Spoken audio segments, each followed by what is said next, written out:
Hello बच्चों, चलिए प्रश्न पढ़ते हैं। ए द्वारा सत्य बोलने की प्रायिकता 4/5 है। एक सिक्का उछाला जाता है तथा ए बताता है कि चित्र प्रदर्शित हुआ है। वास्तविक रूप में चित्र प्रकट होने की प्रायिकता है। विकल्प नंबर ए 4/5, विकल्प नंबर बी 1/2, विकल्प नंबर सी 1/5, विकल्प नंबर डी 2/5। मुख्य अवधारणा, तो हमारा जो प्रश्न है वो प्रायिकता से संबंधित है। तो सबसे पहले प्रायिकता में हम बात करेंगे प्रायिकता के सूत्र की। तो देखो, हमारा जो प्रायिकता का सूत्र होता है वो होता है प्रायिकता बराबर है अनुकूल परिणाम बटा में कुल परिणाम। तो अब देखो, हम बात करेंगे बेज प्रमेय। तो हमारे जो बेज प्रमेय होती है वो होती है पी ई आई बटा में ई बराबर है पी ई आई गुणा में पी ई बटा में ई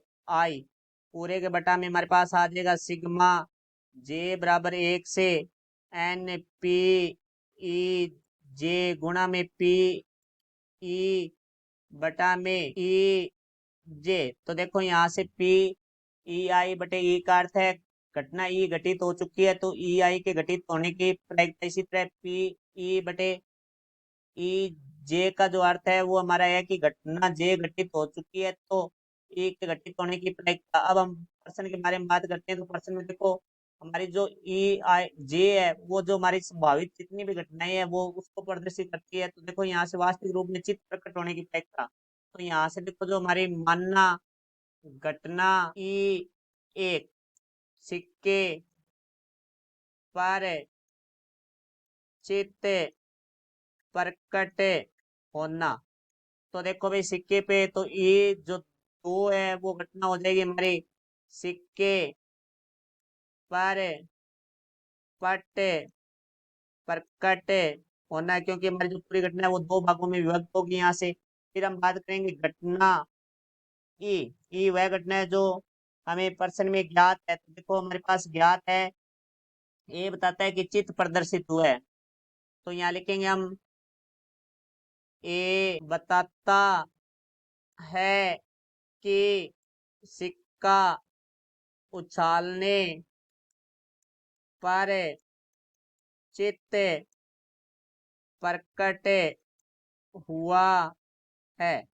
तो अब देखो, यहाँ से हम पी ई ए की प्रायिकता निकालेंगे। तो हमारे पास से सिक्का है तो उस पे कुल परिणाम है वो दो होते हैं। तो ई एक है, मतलब सिक्के पे चित्त प्रकट होने की प्रायिकता जो अनुकूल परिणाम एक हो जाएगा बटा में कुल परिणाम दो हो जाएंगे। इसी तरह पी ई दो सिक्के पे पट प्राप्त होने की प्रायिकता, तो अनुकूल परिणाम एक होंगे, कुल परिणाम दो होंगे, तो 1/2। यहाँ से फिर हम निकालेंगे पी ई बटा में ई एक। इसका अर्थ है कि घटना ई एक घटित हो चुकी है, तो ई के घटित होने की प्रायिकता। तो देखो, इससे जो हम लाइन बनेगी वो यदि सिक्के पर चित्त प्रकट होता है तो ए द्वारा सिक्के उछालने पर चित्त बताने की प्रायिकता, मतलब चित्त प्रकट हुआ है और ए चित्त बता रहा है, इसका अर्थ है वो सत्य बोल रहा है। और सत्य बोलने की जो प्रायिकता है वो हमारी है 4/5। तो यहाँ से आ जाएगा हमारे पास 4/5।